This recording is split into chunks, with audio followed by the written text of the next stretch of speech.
কাছে বড় ভক্ত নাকি সংসারে যারা আছে, সংসারে থেকে যারা গৌর ভজন করে, কৃষ্ণ ভজন করে, তারা তোমার বড় বাস্তব?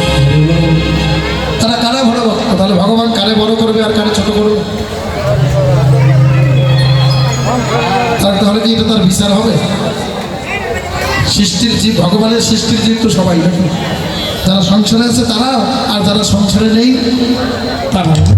তাহলে যদি ভগবান বলে যারা সংসারে আছে ওরা বড় আপন, তাহলে ওরা কি দুঃখ পাবে?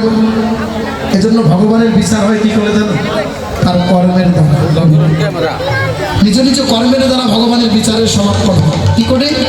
ভগবান বললেন, নারদ, তুমি যে প্রশ্ন করে বসলে যে সংসারে যারা আছে তারা তোমার প্রিয়, নাকি যারা আজকে সংসার পরিত্যাগ করে তোমার নাম করে সারা জীবন তারা তোমার কাছে প্রিয়? ভগবান বললেন, নারদ, আজকে তোমার এই প্রশ্নের উত্তর হবে না, আগামীকালকে এসো, আমি তোমার প্রশ্নের উত্তর তোমাকে দিয়ে দেবো। তাই নাকি? আজকে বলা যাবে না যেটা, তবে কালকে এসো। পরের দিন নারদের একটাই চিন্তা, ভগবানকে বলেছি দেখি তারে বড় করো। আমরা তো সংসার ছেড়েছি তার নাম করার জন্য, তার নামের উপর ভরসা করে এই ঘর বাড়ি সব ছেড়েছি, তাহলে নিশ্চয়ই আমরাই বড়, নাকি? হয় না? তার মানে কি এখানে কি হলো? কিঞ্চিত পরিমাণ হলেও নারদের অন্তরে একটু অহংকার এসেছে। ভগবান কি অহংকারীকে ভালোবাসে? ভগবান ভক্তের সব সইতে পারে, দুটো বস্তু সইতে পারে। একটা হলো ভক্তের হৃদয়ের অহংকার, আর একটা হলো ভক্তের নয়নের জল। তাহলে সব সইতে পারে, কিন্তু এই দুটো বস্তু ভগবান কোনোদিন সহ্য করতে পারে না। তাই তো বলছে, দেখো ওনারা মনে মনে ভাবছে তোমার অন্তরে একটু অহংকার জন্মেছে। কেন? যে তুমি ঘর সংসার পুত্র পরিজন সকল কিছু বিসর্জন দিয়ে তুমি আমার নামের উপর ভরসা করে আমার কাছে সর্বদা থাকো, এজন্যই বড় একটু অহংকার। তোমার অহংকার তোমার কর্মের দ্বারাই চূর্ণ হবে। এই তো পরের দিন যখন গিয়ে বলছো, প্রভু আমি কিন্তু বলি নেই, তুমি বলেছো নাকি? কি যে কালকে বলেছিলাম কারা বড়? বলছো তাই নাকি? হ্যাঁ, আচ্ছা ঠিক আছে, বলো তুমি যখন এসেই করেছো, শোনো আমার এখানে আসো। কি? পরিপূর্ণ একখানা দুধের গ্লাস নারদের হাতে ধরিয়ে দিয়েছি। এই যে আমার মন্দিরটা দেখছো না? হ্যাঁ, এই মন্দিরটা তুমি সপ্ত প্রদক্ষিণ করবে। কিন্তু নারদ একটা কথা মনে রেখে, এই সপ্ত প্রদক্ষিণ যে তুমি এই দুধের গ্লাসটা নিয়ে পরিক্রমা করবে, কিন্তু এক ফোঁটা দুগ্ধ যেন মাটিতে না পড়ে। এইদিকে একটু স্মরণ রাখবে, কারণ এক ফোঁটা দুগ্ধ যদি মাটিতে পড়ে যায় তাহলে তুমি কিন্তু পরীক্ষায় হয়ে যাবে।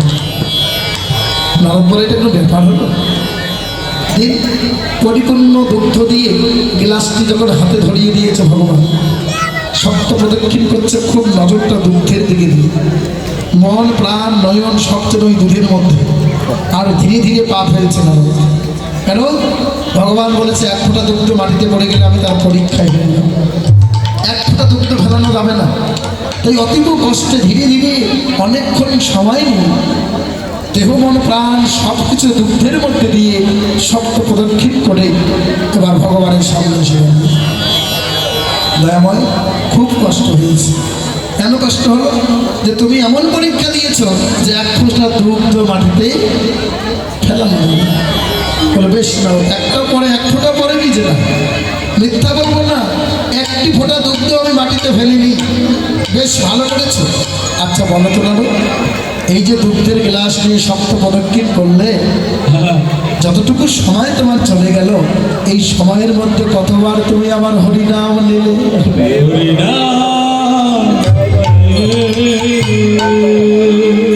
বলে কি করে হরিনাম করবো? যে কঠিন পরীক্ষা দিয়েছে, যে এক ফোঁটা দুগ্ধ মাটিতে পড়ে গেলে আমি নাকি পরীক্ষায় পাশ হব না, তাই এই দুগ্ধের দিয়ে নয়ন দিয়ে মন দিয়ে প্রাণ দিয়ে এই দুগ্ধটাকে ধরে রাখতে গিয়ে তোমার ওই হরিনামের কথাই আমি বলে দিয়েছি। বলে নারদ তাই নাকি? যে হ্যাঁ। তাহলে একেবারে ভেবে দেখো নারদ, আজকে তোমার সংসারে ছেড়েছো, বাড়ি ছেড়েছো, ঘর ছেড়েছো, পুত্র পরিজন সকল বিসর্জন দিয়েছো, কোনো ঝামেলা তোমাদের কাছে নেই। আছে ঝামেলা মুক্ত হয়ে তোমরা হরিনাম করো বলে তোমরা নিজেকে বড় ভক্ত মনে করেছো। সংসারে যারা থাকে, সংসার থেকে যারা হরিনাম করে, তাদের জীবনে কত যন্ত্রণা, কত জ্বালা, কত দুঃখ, কত কর্ম, এগুলো সব করেও যারা ভক্ত তারা সময় পেলে আমার সাধুর বাজারে গিয়ে আমার কৃষ্ণ নাম করে। তাহলে এবার বলো না, তুমি ভেবে বলো ওই সংসারী জীবরাই আমার বড় নাকি তোমরাই বড়? কারা বড় হলো? এজন্যই ভগবান সংসারী জীবকে ছাড় দিয়েছে যে তোমরা সংসার কর্ম করবার পরে যখনই একটু সময় পাবে এই সময়টুকু অতিবাহিত অবহেলা না করে একবার সাধুর বাজারে গিয়ে সঙ্গ করে। তাহলে দেখুন, এজন্যই মায়েরা আমরা একটা বড় অফার পেয়েছি। সংসারে জীব ভগবানের প্রিয় হয় যদি সংসারে থেকে হরি ভজন করতে পারে, কৃষ্ণ নাম করতে পারে, আর কৃষ্ণ নামের তরিতে যদি কেউ ভাসতে পারে তাহলে দেখবেন এই সংসারে জীবকে ভগবান বড় ভালোবাসে। মধুর কৃষ্ণ নামে কি আনন্দ ডুবলে জানা,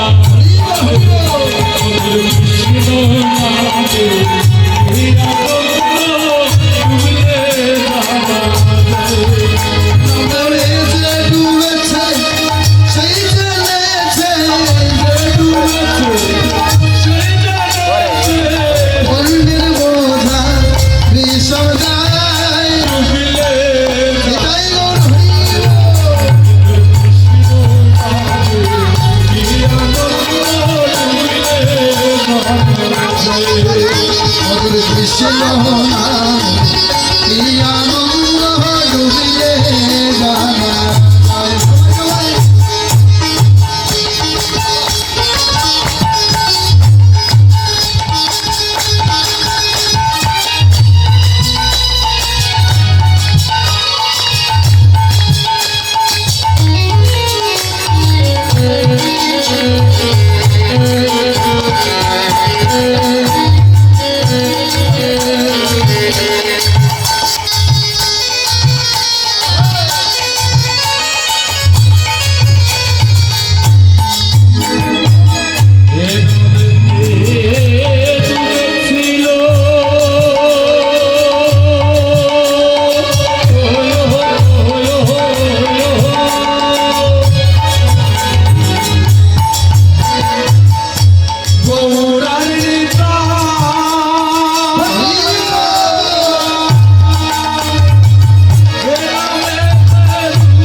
বন্ধু